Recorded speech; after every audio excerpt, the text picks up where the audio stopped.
बिस्मिल्लाहिर्रहमानिर्रहीम। आज 26 तारीख 10वां महीना और मैं आज यहाँ पर आप लोगों को एक मिर्च की वैरायटी आपको विज़िट कराने के लिए आया हूँ। मैक्सॉट 3 यहाँ पर लगा था और इसकी बड़ी तारीफ हमने बहुत सुनी जो थी यहाँ पर मीर नवीद के पास जो लगा हुआ है डाबी के अंदर।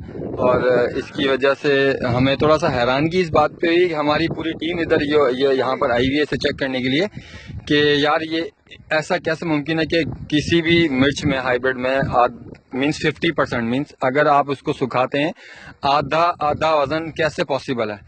तो वही हम देखने के लिए आए थे। तो हालांकि हमें इसके साइज से तो अंदाज़ा नहीं हो रहा कि आधा वजन आना चाहिए, बट जो इसके साथ हमारे मैं आपको इंटरव्यू कराना चाहूँगा, इनसे मुलाकात कराना चाहता हूँ जो यहाँ के कमदार हैं मीर नवीद साहब के। अस्सलाम वालेकुम अलादीनो समो साहब, क्या हाल है? खैर ज़ोर तबीयत ठीक आहे? अलादीनो समो साहब, तव्हां वटि ही जेकी मैक्सॉट 3 ऑर्गारन जी जेकी तव्हां लॻाई आहे इहो असां ॿुधो आहे तव्हां माण्हुनि खे जेको ॿुधायो त हीअ तव्हां वटि जेकी अचे पई मिर्चनि जी चुंडाई माना सुकी जे तव्हां ते कढो पिया त हू माना मण जे पुठियां 20 किलो अचे पई त अधु ते अधु अचे पई, अधु ते 20 किलो निकिरे पई। घणो सुकियो थो वञे त 15 किलो न त मण मां 20 किलो। अच्छा, जी हा, मण मां 20 किलो माना तव्हांजी सुको निकिरे पियो। त तव्हां मूंखे ही ॿुधाईंदा त हीअ अवां पहिरीं कॾहिं वैरायटी लॻाई आहे? न सर, पहिरीं चक्कर लॻाई आहे। मूंखे हिकिड़ी ॻाल्हि बि तव्हां पुछा करणी, तव्हां हिनखे फर्टिलाइज़र में छा ॾिनो अञा ताईं? असां हिनखे सिर्फ़ु हिकिड़ो 23 ॾिनो आहे, हिकिड़ी बोरी DAP, अच्छा, सरखे ॾिनो, पोटाश कुझु कोन ॾिनो आहे। अञा पोटाश कोन ॾिनो आहे।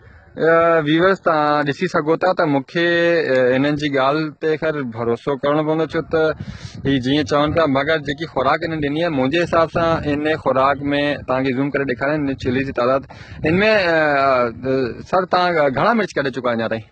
मिर्च हिन में सुका पके पंहिंजी कची तौर जे तौर सुका उणी में निकिरी चुका आहिनि। हा, ठीकु आहे। सो पाणी की किले जे करे पाणी न आहे, पाणी घटि आहे असां वटि।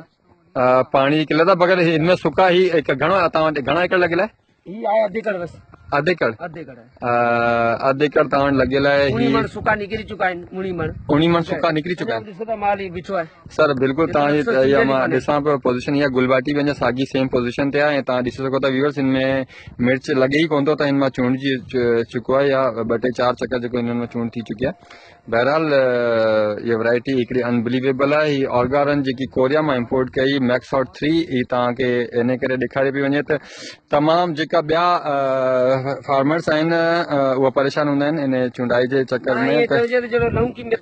लौंगी मिर्च माना सम्झो हाइब्रिड लौंगी। अच्छा, एवरेज ॾे पई। अच्छा, भलो एवरेज। अच्छा सर लौंगी पर ही बाल आहे माशाल्लाह, रुपए तो रुपए बाल है। अच्छा, सही जी एवरेज तमाम भलो है। सही ठीक है अलादीनो साहब, मेहरबानी तव्हांजो शुक्रिया बहुत बहुत। ठीक है नाज़रीन, तव्हां हीअ हाणे ॾिसी सघो था तव्हांखे बहरहाल पर्सनली पाण हैरान आहियां हिन ॻाल्हि ते त इन्हनि मिर्चनि में अहिड़ी कहिड़ी ख़ासियत आहे जेको एतिरो वज़न। बहरहाल असीं हिन मां एनालाइसिस लाइ हिन मां कुझु मिर्च पटिया आहिनि चेकिंग करण लाइ त आया ही इन्हनि जी ॻाल्हियुनि में केसि ताईं सच आहे केसि ताईं कूड़ आहे।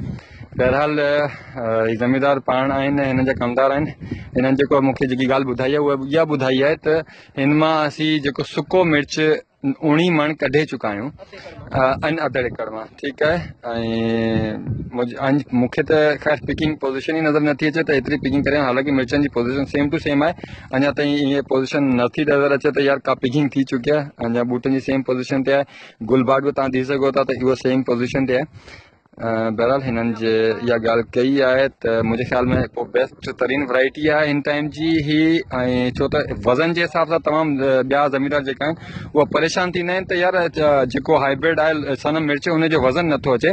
मुंहिंजे हिसाब में जे इहा जेको वज़न अचे पियो, हीअ जेका ॿुधाइनि पिया जे एतिरो वज़न अचे पियो हिन में त बेस्ट तरीन वैरायटी आहे। असां वटि असां गॾु जेको हींअर हिन टाइम ते ऑर्गा जा जेका TSO असां गॾु हींअर हाज़िर आहिनि जेका अब्दुल भाई साहब। अब्दुल भाई साहब अस्सलाम वालेकुम। अब्दुल भाई साहब तव्हां जेका हीअ विज़िट करण लाइ आयो त असांखे जेकी हिननि ॻाल्हि ॿुधाई आहे तव्हां बि हिन में ख़ैर एनालाइसिस लाइ मिर्च कुझु पतो पिया असीं इहा तव्हां हीअ ॾिसो पिया मिर्चनि छा पोज़ीशन नज़र पई अचे तव्हांखे? साईं पोज़ीशन जेका ॿुड़े में तमामु बहितर बीठा आहिनि, माल तमामु घणो आहे पर साइज़ नंढी आहे। सही, शायदि हिन जूं 2 टे पटायूं पहिरीं थी वयूं आहिनि, उन खां पोइ साइज़ नंढी थी आहे। पहिरीं शुरू में त हिन जी साइज़ वॾी हूंदी। अच्छा, हिन में वेट वधीक आहे, वज़न वधीक आहे।